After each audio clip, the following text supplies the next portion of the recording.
সমাজ নিয়ে চিন্তা করার কারণে, শুধু সমাজে ইসলাম প্রতিষ্ঠিত করার চেষ্টা করার কারণে বিনা দোষে মামলা খায় এমনও আছে না? নাই। সমাজে সবাই উনি তো ভালো মানুষ, উনি কারো দোকানে বাকি খাইয়া টাকা মেরে দেয় না, উনি ঘুষ খায় না, সুদ খায় না, মানুষ ঠকায় না, উনি আসলে সমাজে কারো ক্ষতি করে না। কিন্তু উনার একটা সমস্যা আছে, উনি ওই কাম করে।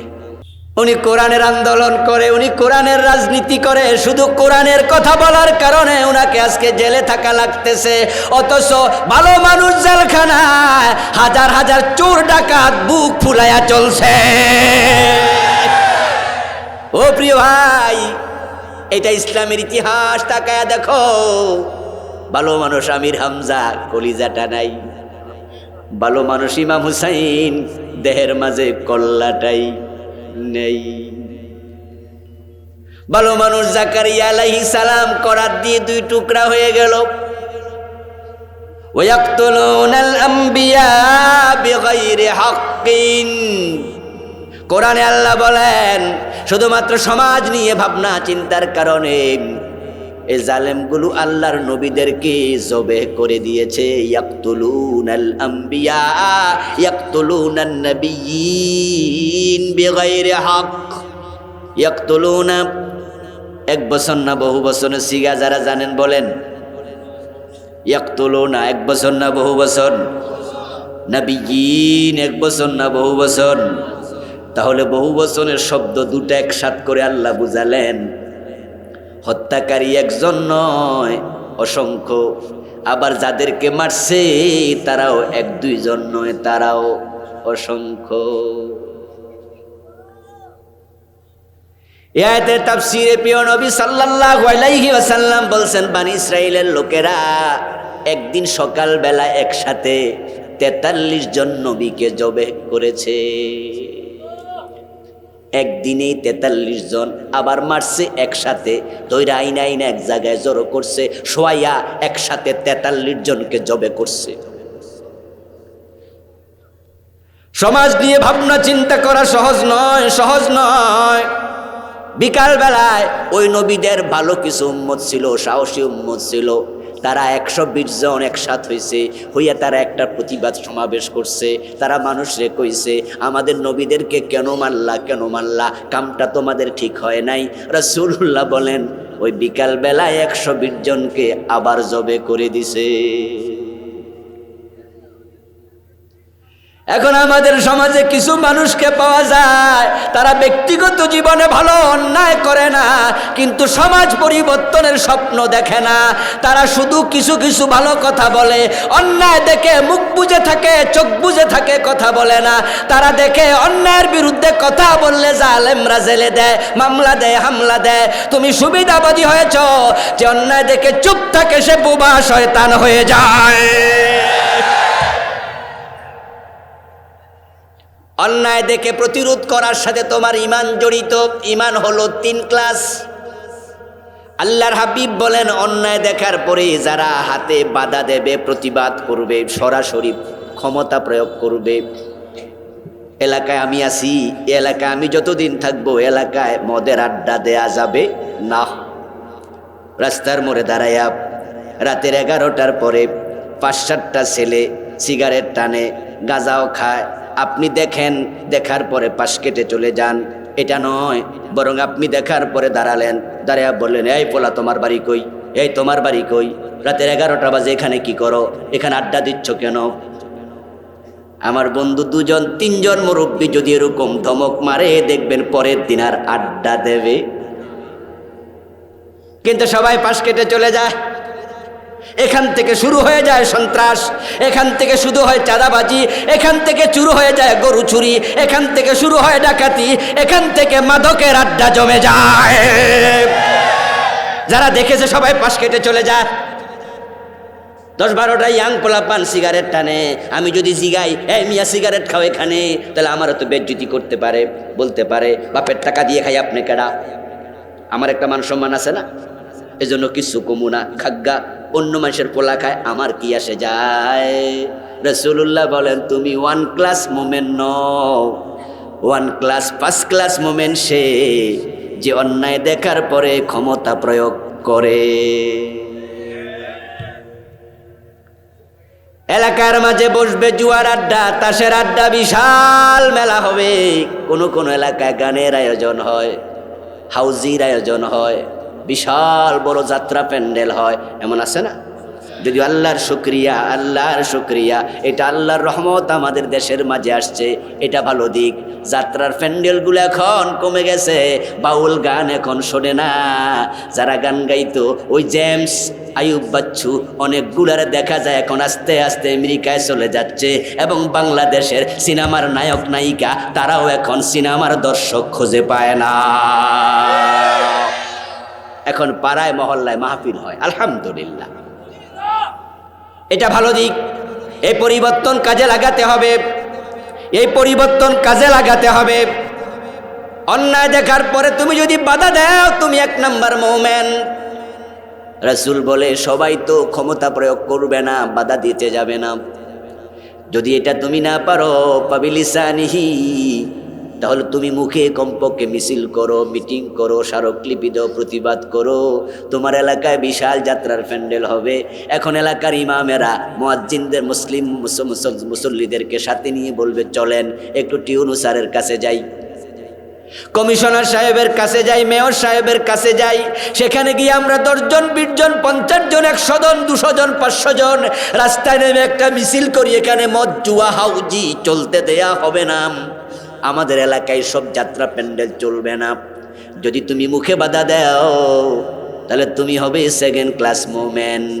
যদি মুখে বলার ক্ষমতা তোমার না থাকে, তাহলে অন্তরে পরিকল্পনা করো, চূড়ান্ত ঘৃণা লালন করো, পরিকল্পনা করো, প্ল্যান করো কেমনে এটাকে বন্ধ করা যায়, তাহলে তুমি হবা থার্ড ক্লাস মুমিন। এবং ওয়াযালিকা দুআফুল ঈমান, যে অন্তরে পরিকল্পনা করবে সে হলো সবচেয়ে দুর্বল ঈমানদার। যে ব্যক্তি অন্যায় দেখার পরে ওটাকে মূলোৎপাটিত করার জন্য অন্তরেও পরিকল্পনা করবে না, সে ফেল ক্লাস, অর্থাৎ তার ঈমান নেই।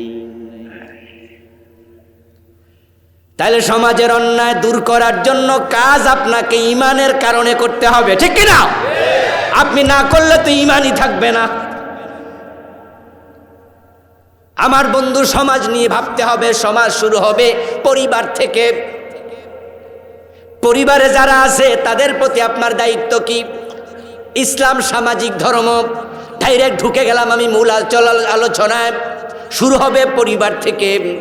পরিবারে আছে আপনার সন্তান, পরিবারে আছে আপনার স্ত্রী, পরিবারে আছে আপনার মা বাবা, পরিবারে আছে আপনার ভাই বোন। বলুন তো এই পরিবারের প্রতি ইসলামের দেয়া কিছু দায় দায়িত্ব আছে না নাই? এটা হলো 1 নাম্বার কাজ।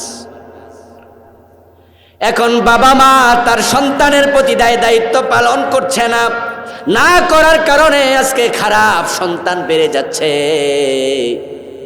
আমার বন্ধু, ইন্নাকা লা তাজনি মিনাশ শাওকিল ইনাবাব, বিখ্যাত আরবি প্রবাদ। তুমি যদি কাঁটাযুক্ত গাছ রোপণ করো, ওই কাঁটাওয়ালা গাছ থেকে আঙ্গুর ফল পাইবা না। যেমন কর্ম তেমন ফল। আম গাছে জাম ধরে না, জাম গাছে কাঁঠাল ধরে না, কলা গাছে ধরবে না অন্য কোনো ফল। তুমি তোমার সন্তানকে যেমন মানুষ করবা সে তেমন হবে। এই জন্য প্রথম দায়িত্ব সন্তানের প্রতি মা বাবাকে পালন করতে হবে। বলুন তো, যত হিন্দু পৃথিবীতে আছে, কোন সন্তান কি জন্মের সময় মূর্তি পূজক ছিল? যত অগ্নি পূজক আছে, ইহুদি আছে, খ্রিস্টান আছে, কোন সন্তান কি জন্মের সময় খ্রিস্টান হইয়া জন্ম নিছিল? তো তার ইহুদি কেডা বানাইলো? বৌদ্ধকে বানাইলো, খ্রিস্টানকে বানাইলো, অগ্নি পূজককে বানাইলো। আল্লাহর শুকরিয়া, আমরা যারা নামাজি হইছি, আমরা জন্মের সময় নামাজি হইয়া আসি নাই। যখন দেখেছি আমার মা মুসল্লায় দাঁড়ায় নামাজ পড়ছে, আমরা ল্যাংটা বয়স থেকে মায়ের সাথে রুকু সেজদা শুরু করেছি।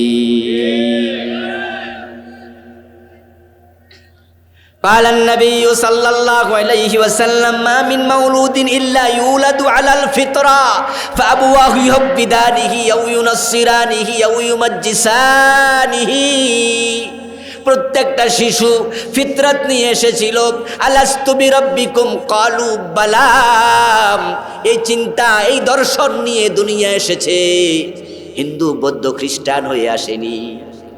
যখনই কোনো হিন্দু নারী, কোনো হিন্দু পুরুষ তার সন্তানকে সাথে নিয়া মূর্তির পাশে যাইয়া নমো নমো নমো করেছে, মা বাবাকে দেখে সন্তানও মূর্তিকে প্রণাম করতে শিখেছে। হিন্দু বানানোর জন্য বাবা মা দায়ী, খ্রিস্টান বানানোর জন্য বাবা মা দায়ী, ইহুদি বানানোর জন্য বাবা মা দায়ী, মদখোর সুদখোর ঘুষখোর হয়েছে এজন্য বাবা মা দায়ী। কারণ তোমরা দায়িত্ব পালন করলে সন্তান খারাপ হতো না। এখানে কেউ কেউ আছেন বন্ধু, চেষ্টা করেছেন তারপরও সন্তান ভালো হয়নি। হুজুর আমি তো মাদ্রাসায় দিয়েছিলাম, সন্তানটা মাদ্রাসায় পড়ে না, পলায়া পলায়া চলে আসে।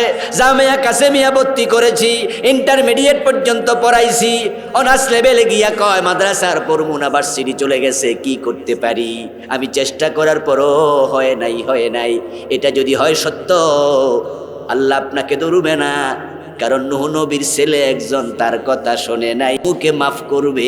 চেষ্টা করার পরে সন্তান যদি ভালো না হয়, আল্লাহর নবী নূহের মতো আপনাকেও মাফ করবে। কিন্তু চেষ্টা না করলে আল্লাহ আপনাকে ছাড়বে না।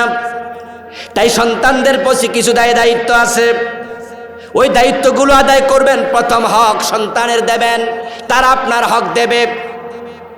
আমার বন্ধু, সন্তানের যে মাটা আপনি ঘরে আনলেন, আপনার স্ত্রী, পরিবারে স্ত্রীর কিছু হক আছে না নাই? এখন বইয়ের 1 নাম্বার হক ছিল মহারানা। কত স্বামী আছে বুড়া হয়ে গেছে, মহারানাটাই এখনো দেয় নাই। মানুষ কয় পা একটা কবরে চলে গেছে, এই মিয়া মরে যাবেন তো, মহারানা দিছেন নি? না, মহারানা বেশি হলে নাকি বিবাহ শক্ত হয়, দেয়ার চিন্তা নাই। বিবাহ শক্ত করো, তালাক যেন দিতে না পারে। যদি তালাক দেয় তাহলে মামলা হবে। আত্মা থেকে আত্মীয়, আত্মা থেকে নাকি আত্মীয় হয়, যার সাথে আত্মার সম্পর্ক হবে। ও মিয়া মেয়ের বাবা, তুমি কত হারামি, তোমার মন কত খারাপ, যে ছেলের কাছে কলিজার টুকরা মেয়েটা তুলে দিলা, বিয়ার আগে মামলার চিন্তা কেন করছ? আরে 18 বছর লাইলা লালন পালন কইরা, এত কষ্ট কইরা মাইয়াডারে তুমি যার হাতে তুলে দিলা, বিয়ার আগে চিন্তা করছো হেরে ভবিষ্যতে ফাঁসাইবা। ও বন্ধু, মহারানা কখনো বিবাহ টিকায় না, এটা একটি ভুল ধারণা। শয়তান মানুষের চিন্তার ভিতরে এটা ঢুকাইছে। আজ থেকে 30-40 বছর পিছনে যান, তখন দেখবেন মহারানা ছিল 30,000 40,000। আমার বাবা, আমার দাদা, আপনাদের বাপদা বিয়ে করছে মহারানা 5,000 7,000। আজকের মতো কাবিন লেখার সিস্টেমও ছিল না, শুধু মুখে কইছে মহারানা 3,000 টাকা দিমু। তাদের বিবাহ ভেঙ্গেছে কম, এখন 10 লাখ 20 লাখ, কিন্তু বিবাহ ভাঙছে হাজার হাজার।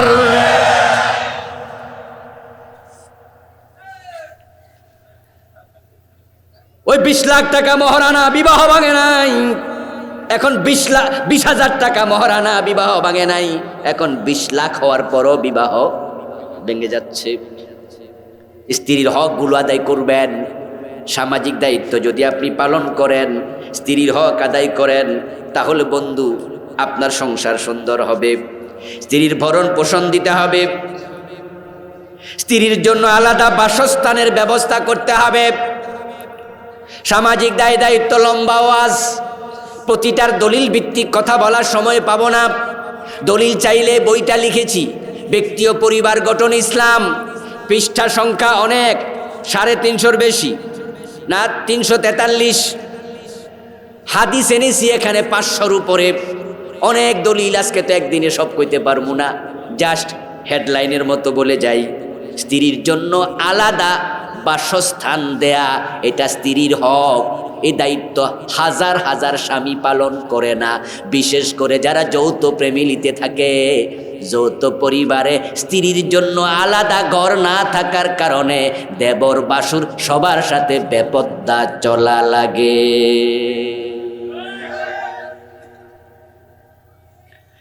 আমার ভাইয়েরা, দেবরের সাথে বাসুরের সাথে আপনার বউয়ের দেখা দেয়া জায়েজ না হারাম? জোরে বলুন, জায়েজ না হারাম? অন্য মানুষের চেয়ে দেবরের সাথে পর্দা করা লাগে তুলনামূলক বেশি। আপনার বউয়ের জন্য থাকার আলাদা ঘর নাই, তাই দেখা যায় দেবরের সাথে একসাথে বসে খায়। রাসূলুল্লাহ সাল্লাল্লাহু আলাইহি ওয়াসাল্লামকে দেবরের ব্যাপারে প্রশ্ন করা হয়েছিল, পর্দা করা লাগবে নাকি? প্রিয় নবী জবাব দিলেন, আল হামু ওয়াল মাউত, দেবর হলো নারীদের জন্য মৃত্যুর মতো। আজরাইল দেখলে মানুষ যেমন ভয় পায়, রাসূলুল্লাহ বুঝালেন দেবরকে এমন ভয় পাও, এমন ভয় পাও। আল্লাহর হাবিবের কথাগুলো কতটা সাইন্টিফিক, কতটা লজিক্যাল, আজকের সমাজ সেটা প্রমাণ করছে। যেই সমস্ত পরিবারে দেবরের সাথে ভাবির পর্দা হয় না, যদি ভাই বিদেশ চলে যায়, অধিকাংশ মেয়ে দেবরের সাথে জেনায় লিপ্ত হয়।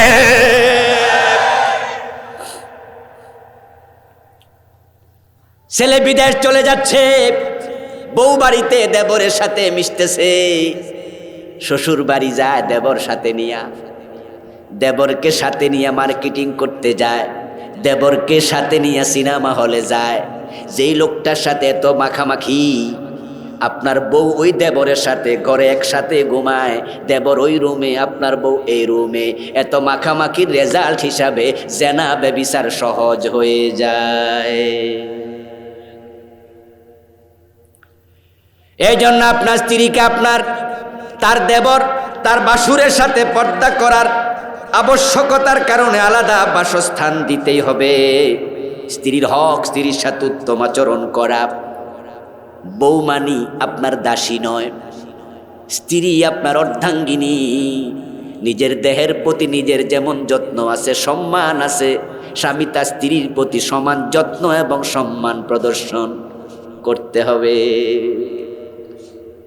অনেক পুরুষরা আছে স্ত্রীদের সাথে বাজে বিহেভ করে, এমন কিছু কাপুরুষ আছে বাজারে ঝগড়া করলে ওখানে পারে না, বাড়িতে এসে বউ ফিটাতে থাকে। মেজাজ খুব খারাপ, বাজারে ঝগড়া করছে, এখন বাড়িতে এসে বললো এটা সেটা লাইগা কিলাকিলি শুরু করে, ওখানের মেজাজ ঘরে আইসা থামাইতেছে। নারীরা হলো তুলনামূলকভাবে পুরুষের তুলনায় দুর্বল।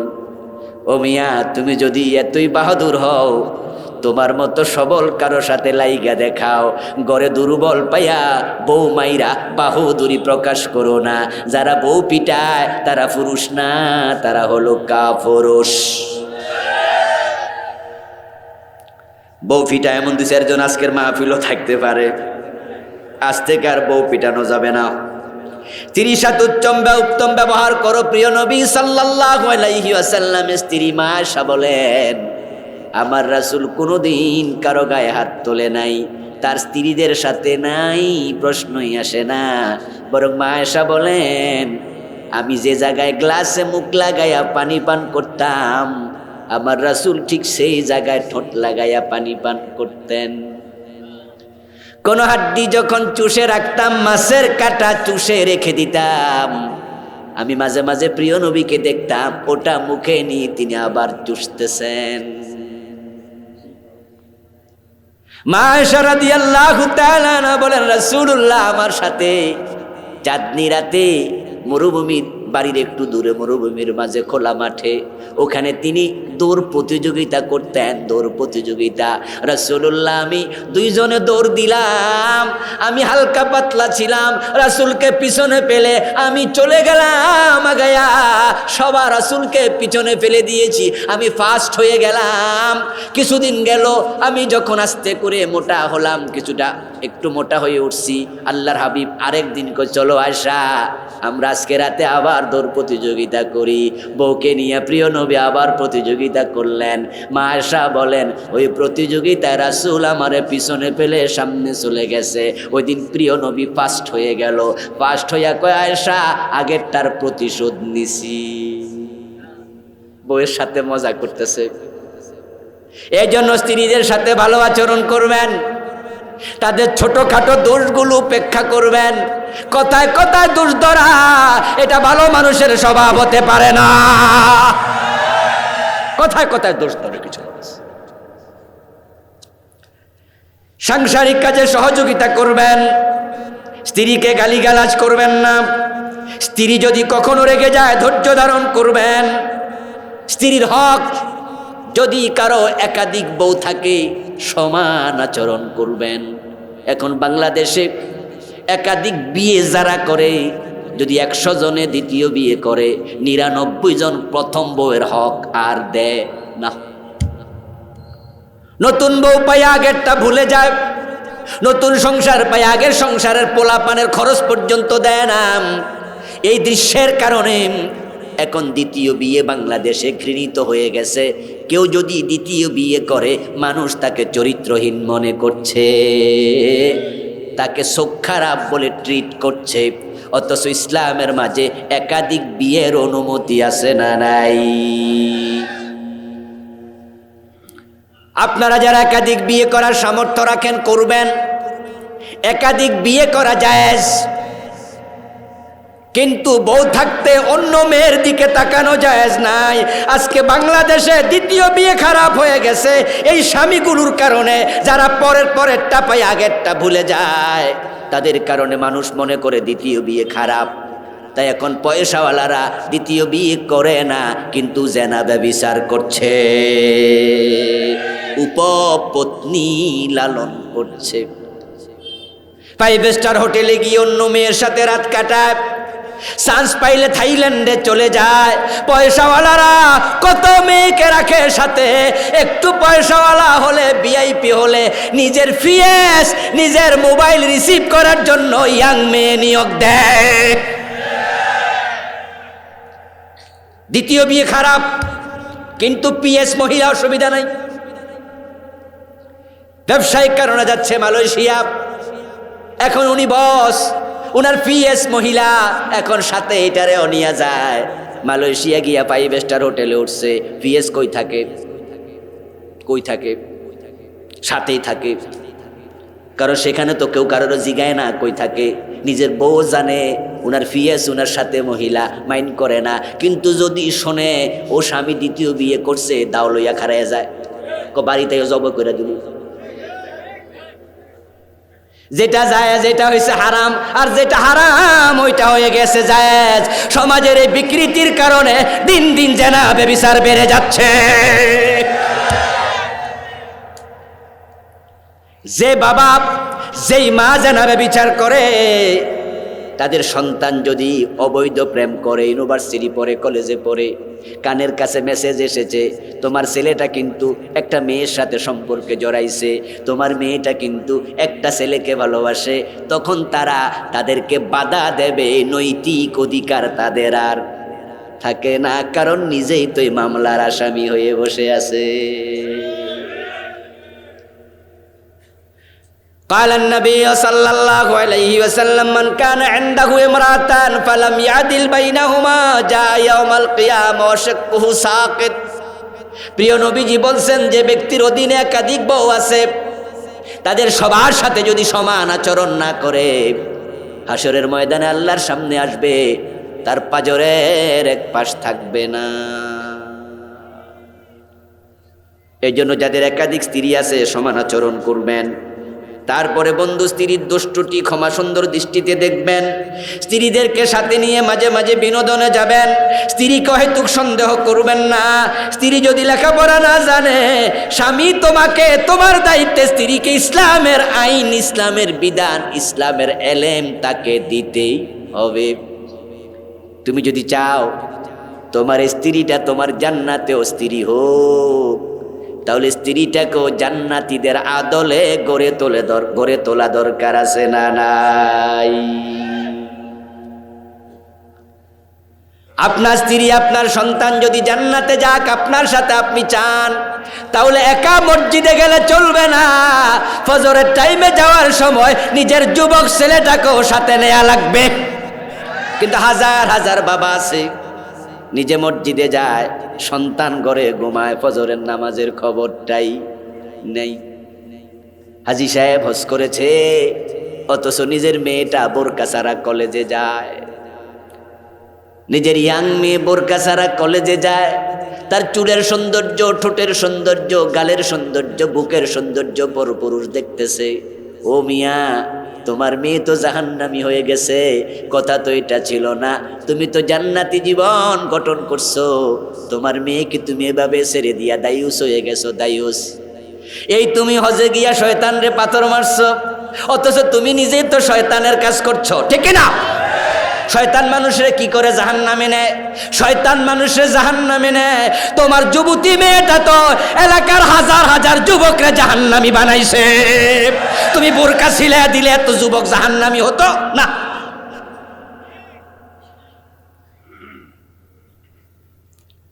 এই জাতীয় লোকেরা হজে যায়া যখন ইবলিস রে পাথর মারে মিনায়, তখন ইবলিস খুব কান্দে। বালা মানুষ পাথর মারলে ইবলিস সহ্য করে, নাক বুঝে মুখ বুঝে জিব্বা কামড়ায়া কয়, আমি তো দুষ্ট, আমারে তো মারবই। কিন্তু যখন খারাপেরা পাথর মারে ইবলিস তখন কাইন্দা কাইটা কয়, দোস্ত তুই মারলি কেন রে? তুই তো আমার স্বজাতি, তুই যা করস আমি তো সেটাই করি, ঠিক না? মুসলমান দায়িত্ব আদায় করুন, স্ত্রীর জৈবিক চাহিদার মূল্যায়ন করুন। অনেক পুরুষ এটা করতে জানে না, যার কারণে ব্যভিচার বাড়তেছে। বিয়ে করার পরে 10 বছর আর দেশে আসে না, বিদেশ থাকে। এমন কিছু জালেম স্বামী আছে না নাই? কি আশ্চর্য! বিয়ে করছে, বিয়ে করা 6 মাস পরে, 7 দিন পরে, 10 দিন পরে বিদেশ চলে যাচ্ছে। এই বেটা তুই বিয়ে করলি কেন? যদি বিয়ে করা 7 দিন পরে বিদেশ যাস, তুই বিয়েটা করলি কেন? এই মেয়েটা তো যৌনাচার কাকে বলে সে জানতো না, যৌন অনুভূতি তার ছিল না, সে তো এগুলো কোনো জানে নাই, সতী মেয়ে ছিল। কিন্তু তুই যে 10 দিন 15 দিন 1 মাস সংসার করছ, এখন তোর না জানা একটা বিষয়ে তার অভিজ্ঞতা হয়েছে। তুই যে যাইয়া 6 বছর আর আসস না, তখন তাকে শয়তানে সুরসুরি দেয়, তখন গোপনে পরকিয়া শুরু করে দেয়। হ্যাঁ বন্ধু, জীবিকার চাহিদা আপনাকে বিদেশ যেতে হতে পারে। দেশে সবাই চাকরি পাবে না, বিদেশ মানুষ শখে যায় না, বিদেশ যেতে বাধ্য হয়। কিন্তু আপনি যদি বিদেশ চলে যান, আপনাকে মাথায় রাখা লাগবে, আমার স্ত্রীর যৌন হক আমার উপরে আছে না নাই? কয় কি হুজুর, মাসে 30,000 টাকা পাঠাইছি, হক আদায় হয়েছে না? তো টাকা না পাঠাইছো, তার যে দেহের হক ওইটার খবর কি? পেটের হক দিলা, দেহের হকের খবর কি? এই জন্য যে সমস্ত স্বামী স্ত্রীর অনুমতি ছাড়া বিদেশ থাকবেন, আল্লাহর কাছে জবাব দিতে হবে। এখন স্ত্রীকে আপনি বাধ্য করে অনুমতি নেবেন না, তার মনও আপনাকে বুঝতে হবে। এই জন্য আবার পরামর্শ থাকবে, কমপক্ষে 6 মাসে একবার দেশে আসবেন। যদি না পারেন বছরে একবার। কম খাবেন, কম খাইয়া থাকেন, মাংস পোলাও দরকার নাই, ডাল ভাতে থাকেন। এরপরও স্ত্রীকে তার হক আদায় করেন। যেই স্বামী স্ত্রীর প্রতি যত্ন নেয়, হক আদায় করে, আল্লাহ তার সচ্ছলতার দায়িত্ব আল্লাহ নেবে। ও মিয়া, রিজিক তো নির্ধারিত, রিজিক কমেও না বাড়েও না, শুধু ওসিলা ধরো। ওসিলা ধরলে আল্লাহ তোমারটা তোমার হাতে পৌঁছাইয়া দেবে। আমার ভাইয়েরা, এখন যারা স্ত্রী আছে তারাও স্বামীর প্রতি দায়িত্ব পালন করবে। স্বামীদের কিছু হক আছে। আমার মা বোন আজকের মাহফিলে এসেছে, হেডলাইনের মতো বলে যায়, স্বামীর প্রতি স্ত্রী তার দায়িত্ব 1 নাম্বার, সর্বোচ্চ শ্রদ্ধা পোষণ করবে। আমার সামনে এখানে কোনো বউ নাই, কিন্তু বউদের ভাই আছে। আমার সামনে স্ত্রীদের বাবা আছে, আছে না? এই যে আপনারা আছেন, আপনারা কোনো না কোনো মেয়ের বাবা, কোনো না কোনো মেয়ের ভাই, কোনো না কেউ মেয়ের খালু, কোনো না কোনো মেয়ের ভগ্নিপতি। এখন আপনার অধীনে বোন আছে। অনেক স্বামীকে বউ পাত্তাই দেয় না, স্বামীর মূল্যই দেয় না। তখন শাশুড়ি মুস্কি মুস্কি হাইসা কয়, আমার মাইয়াডা ভালা, একবারে স্বামীরে নিজে কুপকাত কইরা আসলের তলে বাইন্দা রাখে। স্বামীরে দাম দেয় না, এটা ইসলাম না। ইসলাম সামাজিক ধর্ম, ইসলাম শিখিয়েছে ও নারী শোনো, প্রিয় নবী বলতেছে লাউ কুনতু আমরা আহাদুকুম আন ইয়াসজুদা লিআহাদিন লা আমারতুন নিসা আন ইয়াসজুদনা লিআজওয়াজিহিন। যদি আমি কোনো মানুষকে সিজদা দেওয়ার জন্য আদেশ করতাম, আমি নারীদেরকে বলতাম তোমরা স্বামীদেরকে সিজদা দিও। আপনার মেয়ের জামাই, আপনার যখন দেখবেন আপনার মেয়ের জামাইকে আপনার মেয়ে পাত্তা দেয় না, বাবা হিসাব আপনার দায়িত্ব মেয়েটাকে শাসন করা। আপনি মেয়েকে বলবেন তুই জামাই এটা কি বললি, এই আচরণ কেন করলি। আপনার উচিত আপনার মেয়েকে শ্রদ্ধাবোধ শিখানো, মূল্যবোধ শিখানো। এটা পরিবার থেকে হবে। যেই পরিবারের মা তার বাবার সম্মান দেয়, ওই পরিবারের মেয়ে তার স্বামীকে সম্মান দেয়। আর যেই পরিবারের মেয়ে দেখেছে তার বাবারে তার মা বিড়াল বানায় রাখছে, ওই মেয়েটা তার স্বামীকে বাঘ হতে দেবে না, সেও বিড়াল বানায় রাখার চেষ্টা করবে। স্বামীদেরকে সর্বোচ্চ শ্রদ্ধা বোধ করতে হবে। আল্লাহর হাবিব সাল্লাল্লাহু আলাইহি ওয়াসাল্লাম বলেন আইয়ুমা ইমরাতিন মাতাত ওয়া যাওজুহা হারাদিন দাখালাতিল জান্নাহ। যদি কোনো নারীর এমন অবস্থায় মৃত্যু হয়, তার স্বামী তার উপর খুশি, আল্লাহ ওই নারীকে বলবে জান্নাতের যে দরজা দিয়ে মনে চায় জান্নাতে ঢুকে যাও। মা খাদিজা রাদিয়াল্লাহু তাআলা আনহা মক্কার সেরা নারী ছিলেন, সেরা নারী। টাকা পয়সা বংশমর্যাদা, রাসূলুল্লাহর বংশের লোক। মা খাদিজার বংশ কুরাইশ, আর কুরাইশ হলো আরবের সেরা বংশ। অর্থবিত্ত ছিল মা খাদিজার এত বেশি। তৎকালীন যুগের যারা ইউসুফ আব্দুল্লাহ হারুন ছিল, সালমানে রহমান ছিল, তৎকালীন যুগের যারা ওয়ান ক্লাস ধনী ব্যবসায়ী, মা খাদিজা আজকের যুগের ইউসুফ আব্দুল্লাহ হারুনদের মতো, সালমানে রহমানদের মতো ব্যবসায়ী ছিলেন, ওয়ান ক্লাস ব্যবসায়ী। এবং সৌন্দর্য ছিল অনেক সুন্দরী, তিনি ছিলেন অত্যন্ত সুন্দরী। চরিত্রের দিক থেকে এতটা উন্নত ছিলেন, জাহেলিয়াতের যুগেরা মা খাদিজাকে তহেরা বলে ডাকতো, যার বাংলা অর্থ হলো অত্যন্ত পবিত্রা নারী। প্রিয় নবীর কাছে বিয়ে বসেছেন, বয়সও ছিলেন সিনিয়র, অর্থভিত্তিতে উপরে, বংশমর্যাদাও রাসূলেরটা। আর আল্লাহর নবীর বাবা নাই, চাচা দাদা নাই, মা নাই, এবং তিনি চাচার ঘরে লালিত পালিত। ওই প্রিয় নবীকে বিয়ে করেছেন মা খাদিজা। বিয়ে করার পরে মা খাদিজা নিজের টাকা পয়সা যা আছে সবটা রাসূলের পায়ের কাছে ফেলে দিয়ে বলেছেন, ইয়া রাসূলুল্লাহ, আমার সব সম্পদ আপনার জন্য ওয়াকফ করে দিলাম। আল্লাহর হাবিব যখন গারে হেরাতে ধ্যান করেছেন, এই মা খাদিজার মতো তৎকালীন ভিআইপি ধনাঢ্য নারী মক্কা থেকে 3 মাইল দূরে রাসূলের খাবার নিয়ে চলে যেত। তারপর ওই পাহাড়ের চূড়ায় গুহার ভিতরে খাবার নিয়ে রাসূলকে খাওয়াইতো। 2005 সনে আমি গারে হেরায় উঠেছিলাম। ও প্রিয় ভাইরা, আমার সময় লেগেছিল 1 ঘন্টার কাছাকাছি, 40 মিনিটের বেশি অ্যাকুরেট মনে নাই। এখন কিছু সিঁড়ি আছে, আর আমি তখন ছিলাম আরো তাগড়া যুবক, আজ থেকে 16-17 বছর আগে।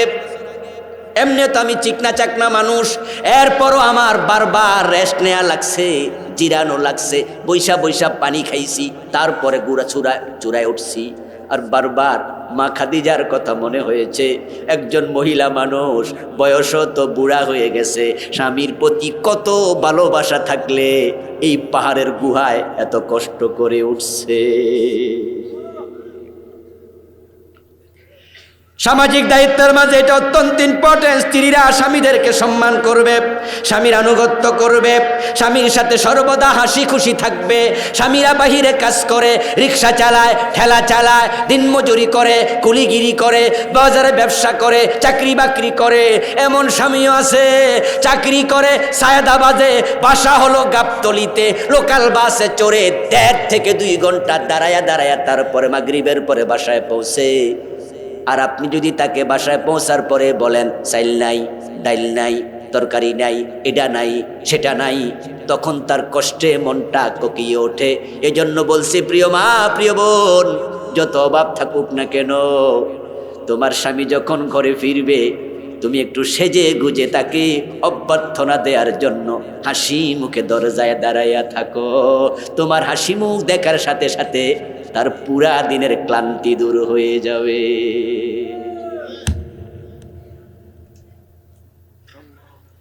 সে যাই তোমাকে ডাক, কম পেয়ে তুমি খুশি থাকবা, কম পেয়ে খুশি থাকবা, তার সাথে হাসি খুশি ব্যবহার করবা, সেজে গুজে তাকে মনোরঞ্জন দিবা। সে তোমাকে যদি ডাকে, তার ডাকে সাড়া দিতে দেরি করবা না। প্রিয় নবী বলছেন, স্বামী যদি স্ত্রীকে বিছানায় ডাকে, আর স্ত্রী যদি রান্নার কাজেও ব্যস্ত থাকে, আমি নবী মুহাম্মদ বলছি রান্না বন্ধ করে আগে স্বামীর ডাকে সাড়া দিতে হবে। কোন নারী যদি স্বামীর সাথে বাজে ব্যবহার করে, ওই অবস্থায় রাত হয়ে যায়, স্ত্রী স্বামীকে খুশি করেনি, বাজে ব্যবহার থেকে সরি বলেনি, স্বামীকে আনন্দিত করেনি, তার ঝগড়াটা মিটমাট করেনি, বরং 500 পীরে ঘুমায়া গেছে। আল্লাহর হাবিব বলেন সকাল পর্যন্ত ফেরেশতারা ওই বউটাকে, স্ত্রীটাকে লানত করতে থাকে। সমাজে শান্তি কোত্থেকে আসবে পরিবারে যদি না থাকে? স্বামীর ঘর সন্তানের হেফাজত করতে হবে, স্বামীর জৈবিক চাহিদা পূরণে মনোযোগী হওয়া লাগবে। অনেক মহিলা আছে স্বামীর জৈবিক চাহিদা পূরণে মনোযোগী হয় না, বরং অফিসে যাওয়ার সময় সেজে গুজে যায়, মার্কেটে যাওয়ার সময় 1.5 ঘন্টা ধরে সাজে, কিন্তু ঘরে স্বামীর জন্য 10 মিনিটও সাজে না। অথচ লিপস্টিক কিনে দিছে কে? এই স্বামীরা কথা কন না কেন? এই ওয়াস্ত ফুরাটা আপনাদের পক্ষে করতেছি, তারপরে চুপ করে আছেন কেন? লিপস্টিক কিনে দিছে কে? আইলিনার কিনছে কে? মাস্কারা কিনছে কে? তো বেড়ি যখন বাহিরে যায় দেখলো কে? রিক্সাওয়ালা, ঠেলাওয়ালা, পাবলিক, ঠিক কিনা? লিপস্টিক কিনে দিল কে? মজা নিল কে? এই জন্য মা বোন তোমাদের বলছি, শোনো প্রিয় মা, তোমার সৌন্দর্য 100% স্বামীর সামনে তুলে ধরো। এই জন্য ইসলাম স্ত্রী এবং স্বামীর মাঝে পর্দার বিধান রাখে নাই। হুন্না লিবাসুল লাকুম ওয়া আনতুম লিবাসুল লাহুন্না। আল্লাহ কোরআনে বলে তারা তোমাদের জন্য পোশাক তুললো, তোমরাও তাদের জন্য পোশাক তুললো। এই যে আমার গায়ে জামা আছে, জামার মাঝখানে আর কিছু নাই, আমার জামার পরে আমার চামড়া, সে আমার যত কাছে, স্বামী স্ত্রী, স্ত্রী স্বামীর ততটাই কাছে। আরে ভাই, স্বামী যদি আপনার স্ত্রীকে দেখে খুশি হয়ে যায়, স্ত্রী যদি লিপস্টিক দিয়া সেজে গুজে থাকে, বাহিরে অনেক নারী চোখে পড়বে লিপস্টিক ওয়ালা, তখন স্বামীর বারবার মনে পড়বে আমার স্ত্রীর লিপস্টিক তার চেয়ে আরো সুন্দর। সুন্দর না কওয়ালা দেখে ভাববে আমার স্ত্রী আরো সুন্দর, তার মুখের হাসি দেখে ভাববে আমার বউয়ের হাসি আরো সুন্দর। তখন পরনারীর প্রতি তোমার স্বামী আকৃষ্ট হবে না, পরকীয়ার সম্ভাবনাও কমে যাবে। এজন্য স্বামীকে যদি পরকীয়া থেকে বাঁচাতে চাও, পরনারীর প্রতি অনাগ্রহী করতে চাও, তোমাকে তার সামনে আপডেট হয়ে হাজির হওয়া লাগবে। বিশেষ করে যেই সমস্ত মহিলারা চাকরি করে তারা স্বামীদেরকে বেশি ঠকায়। কারণ সারাদিন বাহিরে থাকে, ক্লান্ত শ্রান্ত হইয়া ঘরে ফিরে, ঘরে আইসা ঘামের শরীর লইয়া স্বামীর সাথে গল্প করে, অফিসে যাওয়ার সময় সেন্ট মারছে, আর ঘরে আইসে ঘামের গন্ধ লইয়া। তো স্বামী কোনটা পাইছে, আসলটা না নকলটা? এই জন্য যে সমস্ত মা বোনরা চাকরি করছেন আপনাদেরকে বলছি, আপনারা বাহিরে যাওয়ার সময় সাজা দরকার নাই, ঘরে যখন থাকবেন তখন বেশি করে সাজগোজ করা লাগবে। আল্লাহর হাবিবকে জিজ্ঞাসা করা হয়েছিল, আইয়ুন নিসায়ে খাইর, ইয়া রাসূলুল্লাহ, সেরা নারী কে? ও আমার মা বোন, সেরা হওয়ার প্রতিযোগিতা তোমরাও তো করো। আমার রাসূলকে প্রশ্ন করা হলো, আইয়ুন নিসায়ে খাইর, নারীদের মাঝে শ্রেষ্ঠ নারী কে? রাসূল জবাব দেয়, আল্লাতী তাসুররুহু ইযা নাযারা, ওই নারী হলো সেরা যে নারীর প্রতি স্বামী তাকায়া আনন্দে মন ভরে যায়। ওয়াতুতিউহু ইযা আমারা, এবং স্বামী যখন কোনো কাজের আদেশ করে তখন দ্বিমত করে না, চেষ্টা করে স্বামীর আদেশ মান্য করার জন্য। যদি স্বামীর কথা নারী শোনে, যখন কাজ করে স্বামীর চোখে ওই নারী সেরা নারী হয়ে যায়। স্বামীর অনুমতি ব্যতীত তার সম্পদ খরচ করা যাবে না, স্বামীর প্রতি কৃতজ্ঞ থাকা লাগবে। অন্য নারীর কাছে স্বামীর দোষ বলা যাবে না।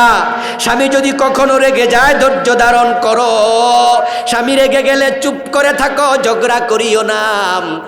কিন্তু কিছু নারী আছে, স্বামীর মুখে মুখে কথা কইয়া যদি স্বামীরে ঠকাইতে পারে তখন একটু মনে মনে মজা পায়, ভাবে আমি তারে ফেল করাইছি।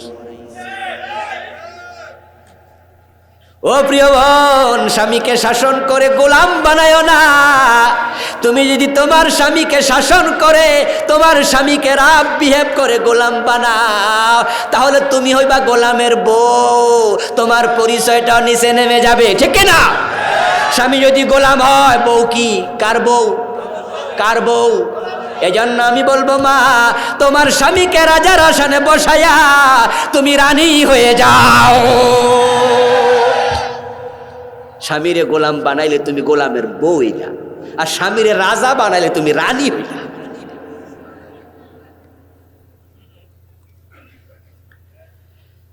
স্বামীর সাথে জেদ করবেন না। জেদ বড় খারাপ জিনিস, জেদ বড় খারাপ জিনিস। জেদের কারণে সংসারে দাম্পত্য জীবনে মনোমালিন্য হয়, হতে হতে হতে হতে এক পর্যায়ে তালাক পর্যন্ত সংগঠিত হয়ে যায়। আমার ভাইয়েরা, আপনার আত্মীয় স্বজনের হক দেবেন। সামাজিক কাজের মাঝে দ্বিতীয়টা ভাই বোনের হক, জানি একটু বলে ফেলেছি কিছুক্ষণ আগে। ভাইয়ের যে হক আছে, বোনের যে হক আছে, ঠকাবেন না, ঠকাবেন না, ঠকাবেন না। আপনি বড় ভাই, বাপ গেছে মরে, এখন জমি আছে বাবার রাস্তার পাশে একটা, রাস্তা থেকে আধা মাইল ভিতরে একটা। দেখা যায় বড় ভাই রাস্তার পাশেরটা নেয়, ছোট বাইরে একবারে বিলের মাঝখানেরটা দেয়, আর মানুষের কাছে কয় আমার বাইরে ঠকাই নাই, আমিও নিছি 10 শতক, হেরেও দিছি 10 শতক। তখন আল্লাহ কয়, ঠকাস নাই, রাস্তার পাশেরটা নিলি কেন রে? এই জন্য ঠকানোর ক্ষেত্রে সাবধান হবেন। ভাইদের হক, বোনদের হক আদায় করবেন। ভাই বোনের বিবাহ হয়ে গেছে, তারা পৃথক হয়ে গেছে, এরপরও তাদের মানবিক হক থেকে যায়। কোটিপতি ভাই অথচ আরেক ভাই রিক্সা চালায়, এমন ঘটনাও আছে। বোন কষ্টে আছে, খবর নেয় না, এগুলো চলবে না। তারপরে এবার প্রতিবেশীর হক। আমার বন্ধু সর্বাঙ্গে ব্যথা, মলম দিব কোথায়? আপনার প্রতিবেশী যদি আপনাকে বলে আপনি ভালো, রাসূলুল্লাহ বলে তুমি আল্লাহর কাছে ভালো। প্রতিবেশী যদি বলে তুমি ভালো না, যতই নামাজ রোজা করো আল্লাহর কাছেও তুমি ভালো না। এখন আমরা তো সবাই আল্লাহর কাছে ভালো হতে চাই। এই গভীর রাতে বসে আছেন এই মাহফিলের মাটির মাঝে প্যান্ডেলে, উদ্দেশ্য একটা, আল্লাহ আপনারে ভালো বান্দা হিসাবে কবুল করে জান্নাত দেবে। প্রিয় নবীকে এক সাহাবী প্রশ্ন করল, ইয়া রাসূলুল্লাহ, আমি ভালো মানুষ এটা আমি বুঝবো কেমনে? রাসূলুল্লাহ বলেন, ইযা সামা'তা জিরানাকা ইয়াকুলুনাকা, যখন তুমি শুনবা তোমার প্রতিবেশী তোমাকে বলে হাকাদা, তুমি ভালো, তাহলে তুমি ভালো। যখন প্রতিবেশী তোমাকে বলে তুমি ভালো না, তাহলে তুমি বুঝিও তুমি ভালো মানুষ না। প্রতিবেশীকে অভুক্ত রেখে নিজে পেট ভরে খেলে মোমেন হওয়া যায় না। হাসরের দিন বলিবেন খোদা, হে আদম সন্তান, তুমি মোর সেবা করো নাই যবে চিনু রোগে অজ্ঞান। বলিবে মানুষ, হে প্রভু করো তার, আমরা কেমন লইব তোমার পরিচর্যার বার। বলিবেন খোদা, দেখনি মানুষ কেঁদেছে রোগের ঘরে, তারি শুশ্রূষা করিলে তুমি সেটাই পাইতে মোরে। ছোটকালে পড়ছিলাম কবিতা, আপনারা অনেকে পড়ছেন। তখন ভেবেছিলাম এটা মনে হয় কবির কল্পনা বিলাস, কবিরা তো মনে যা চা তাই লেখে। কিন্তু কামেলে যখন বুখারী খতম করছিলাম, তখন দেখি এটা হাদিসে কুদসি, সহিহ বুখারীর হাদিস। এটা কবির কবিতা নয়, এটা কাব্যিক অনুবাদ, বরং এটা স্বয়ং আল্লাহর কথা। হাসরের দিন আল্লাহ মানুষকে বলবে, খাবার চেয়েছিলাম খাবার দেও নাই, এখন আমার কাছে জান্নাত চাও কেন? পানি চেয়েছিলাম পানি দেও নাই, আমার কাছে জান্নাত চাও কেন? অসুস্থ ছিলাম সেবা করো নাই, জান্নাত চাও কেন? মানুষ আশ্চর্য হয়ে বলবে, হে প্রভু কর্তার, আমরা কেমন লইব তোমার পরিচর্যার ভার? ও আমার আল্লাহ, আপনি আবার কবে খাবার চেয়েছেন? আল্লাহ বলবে, গরিব খাবার চেয়েছিল, ওই প্রতিবেশী অভুক্ত ছিল, তাকে খাওয়াইলে আমি আল্লাহকে খাওয়ানো হতো।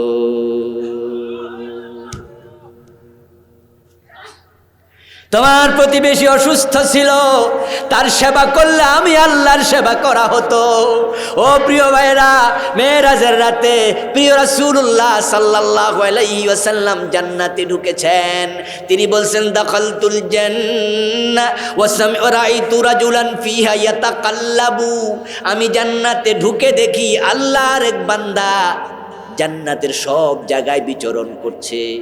আমি ফেরদাউসে গিয়ে তারে দেখতে পেলাম, আমি আদনে গিয়ে দেখলাম, খুলদে গিয়ে দেখলাম, মাওয়ায় গিয়ে দেখলাম, দারুল কারারে দেখলাম, দারুল নাইমে দেখলাম। জান্নাত 8টা স্তর। আমি ঘুরতে ঘুরতে যেখানে যাই আল্লাহর বান্দাকে দেখতে পাই। আমি বিস্মিত হলাম, জিজ্ঞাসা করলাম, জিবরিল, এই লোকটা জান্নাতে সব জায়গায় ঘুরে বেড়াচ্ছে, নিশ্চয় এমন এমন নেক আমল করছে, আল্লাহ খুশি হইয়া পুরা জান্নাত অবারিত করেছে। আমি জানতে চাই কোন নেক আমলের কারণে পুরা জান্নাত আল্লাহ তার জন্য খুলে দিছে। আমি উম্মতকে খবর জানাইয়া দেব, আমার একটু জানাও। জিবরিল আমিন জবাব দেয়, দাখালাল জান্নাহ ফি শাজারাতিন কাতাহা তুযিন্নাস। ও প্রিয় নবী, আপনি যেটা ভাবছেন অনেক নেক আমল করেছে তা নয়, বরং মানুষের চলাচলের রাস্তায় একটা গাছ ছিল, ওই গাছটা ছিল রাস্তার মোড়ে। অচেনা পথিক যখন যেত রাতের আধারে ধাক্কা খেয়ে কষ্ট পেত, ওই লোকটা ওই গাছটা